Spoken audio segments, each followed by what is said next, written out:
Machiegni kendo nyako Ramogi jong mar mondo mi wadhi mbele kod twak mar wecheno mar mbako romo kaponi kitudri kodwa gi sani. Antiere kae kod welo adek, antiere kod Dr. Miskellah, jalup jagoro mar KMPDU, Nicholas Odipo, jakom mar Kunamlo, kachiel kod CPA Victor Gutu, jalonye weche mag uchumi. Watwak otudore kod budget mano mar higa mar 2025 2026 sekta mar thietha to yudango e budget makamano. Bende omenda moketne en mano mabro bedo karomo mar mondo mi otie kachiedh nade makoni kod kocha mosebedo kwaneno ka nitiere sekta mar thieth mano moriwo ng'anyo mag lakteche kachiel kod nok mag yedhe moko kuom ute thieth mapacho kae kachiel kod lakteche mago mag UHC mosebedo ka ng'anyo. Bende ibo bed ka indiko gi e yorno maongerore e yo makare kose oyo. Med cholo no ote magi kokale na yore waduto te mag tudruok mano moriwo nyaka nambawa mar ote machuo kari adek au chiela. No. Ka wadhi mbele kod twak marwa Dr. Miskellah, nyaka sani no kae ka nitiere mano reproductive maternal child health care manyaka sani koro yudo mano omenda ma ondosnegi odok piny kod ata malo 18. To ng'eni mago gin moko kuom sectors mowinjo be ni kete maino ahinya e pacho kae. Omenda moket thenge ne wechego mago mag wanyalo wacho ni rito joma mine kinde ma gidhi nyuola kata rito nyithindo to kosenyuol gi kod duok pinya mano nyalo kelo achiedh nade inyanya to e yo machalo nade ne jo Kenya kachiel kod kata mine kod nyithindo ma koka nyuol e pacho kae. Erokamano kabuka duoko pinjori no eni ntiere gik moko mabeyo mabende wasenene budget kae kwando ka kala mane allocations ntiere promises moko mane sirikal otimonwa kaka jotich mag thieth thurka ma omorwa moko ng'ano ka ntiere budget momed mar ndiko jotich manyien kane wang'anyo higa mokadho ne wanyiso sirikal ni e osiptendewa wan gi nok mag jogo matiyo yeah there's severe shortage to shortage ni ok ni daktari ma winjo pain kende kata ma jo piny winjo pain teje ma ibet odichieng mzima kipango laini hospital mo ne daktari ntie yuto ni mo lal mo me yodo ma translate to the loss to the economy. Emomiyo ka giketo pesa mar ndiko jotich manyien sirikal no promise ndiko 20,000 new workers, yeah, so giketo budget no and that's good. Mara en wach mag interns last year no kana madhi ng'anyo mag ndalo 56 kana wagorene interns mane sirikal dwoko msach gi piny but no ka sani koro budget oket moromo madhi ensure ni ichulo jogi ma msach yo kong'adi ma that's very good.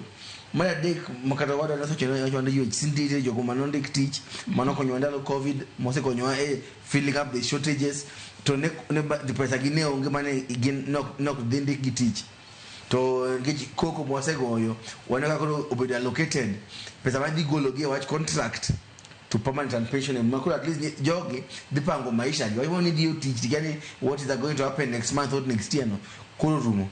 We hope ni pole give kaka budget mar chulo gi gratuity mane chulo gi.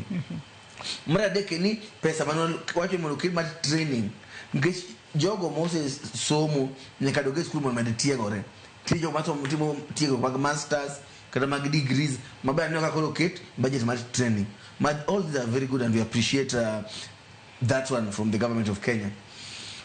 Kodo ki question mar wache mag budget mondo smart pesa mag thieth gi mag joma mine ni curative services and reproductive maternal and child health. Mondo ni miyo ngata mama ma osio e window mar reproductive health wach mag family planning go kuro pesa godo ok piny kidhi weche mag kodhi okonyo hospital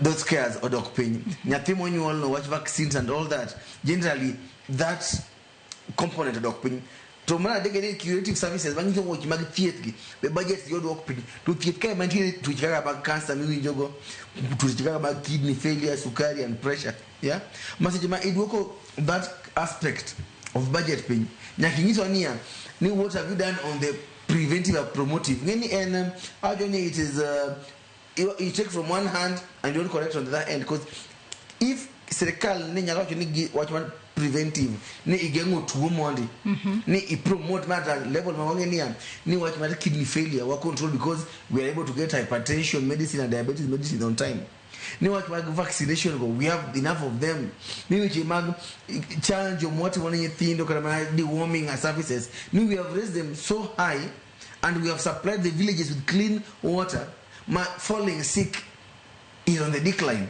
then you can then reduce you do pesa mar curative services pin. But couple on a country, majority of your pin nyaka bed matuma they seek healthcare. There I said initially only free healthcare. Somebody must pay for it. Because you may do pesa ni pin talking okay issue aside what we have done on the other end to reduce illnesses. Man of the annual. Madekeni minewa thurka podsto madiumus miangwen gipraboro kuomjogo elfu miachiel mokonyre 480,000 out of 100,000 life bands. To system mar healthcare mara mora piny mora mora ing'eyo ka en effective based on kaka nyithindo minyuolo dak survive under 5 mortality or kaka jogo madhi konyre survive that birth process. To kidhi duoko budget mag this critical group piny to kikonyogi. To katiko any jo siasa beni mkono ka gineno ni maybe this family planning services or more gineno ka jomonyo as voters. So maybe can get work that budget pin around family planning and all that. Talking to Morgan, you obedo you want to that kura. But that risk, mimi onyatima teenager gamo on age. I don't know if too like I call the Tokara to Mogolo ye more Tokara complications. It becomes more expensive in the long run. Yeah, and that's why reducing budgets mag those kind of services is not very good. But all in all, as healthcare workers, I go what you to what are more our interests are safeguarded, except maybe we can do better. And I want to challenge counties. Healthcare is almost 95% devolved.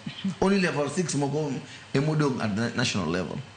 To challenge if the national government will not walk the talk man get to 15% of budget, then can the counties themselves? Because you're going to give me a price among yeah, because Sani already almost 68 billion extra in terms of conditional grants and other funds more from the government.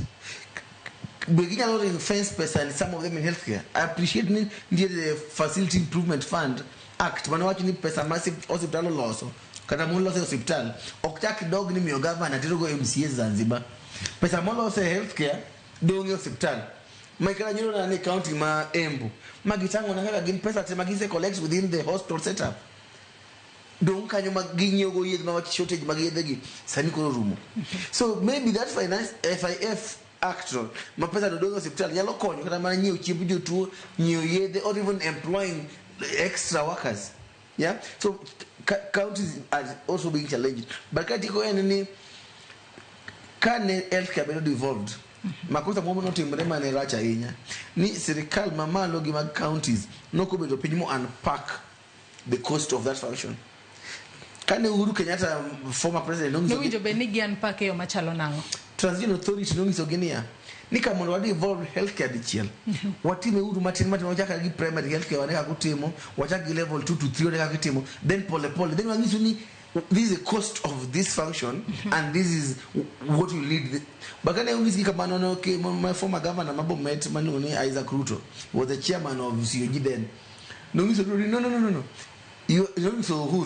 you are delaying the evolution you're against the evolution then Kelge you are also but could wale kawe Uhuru so no give function no come give pesa that's another Minister of Health Paul almost 137 billion Nairobi kai to health is 90% devolved. Mangani kata pesa madonge mangao matithieth.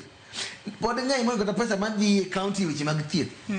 So why would that happen? Nyalo bedo ni serikal mamalo prioritize wechego mag recurrent expenditure moloyo pesa mwinjo benitio godo ne wechego mag wach kata ne development kachiel kod kata ndiko jo lakteche tich kosango matimore nikech dera kata kwang'iyo wechego mag recurrent emakine mathoth wan no kuketne pesa mathoth ahinya moloyo kata wechego mag development emomiyo seche moko pesa mang'eny donge serikal mamalo to matin dine counties.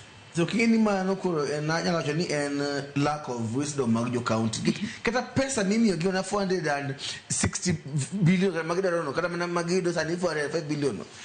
Majority of pesa no. El pesa madhi osara. Tunongizo gipile plenia. Jogi are conning you. Pesa mimi unio ke pesa madama indeleo. Kwa kani uriek. Tunu insist ni lost health service commission machungi which mag ndiko jigi mshahara kwa hiyo ni maite the health service commission ino TSC miyo pesa police service commission miyo pesa no then kusego wacho sara kando kwa hiyo miruwe mesani wana kuro mia ne pesa development but currently they're being tricked Then pesa madonge Ministry of Health ni. Be na pesa mi indi sadisa ni ngaro dikai conference kanye keni ena conference na ipasha kaja mana mar meetings. To jito chandre pin. So we must find a way of unpacking the HRH, the human resources, jogo matie which magitieth. Mono budget you get kando.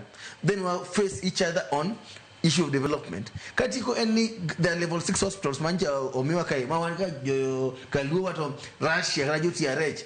No me level 6. That do not need any budget kai.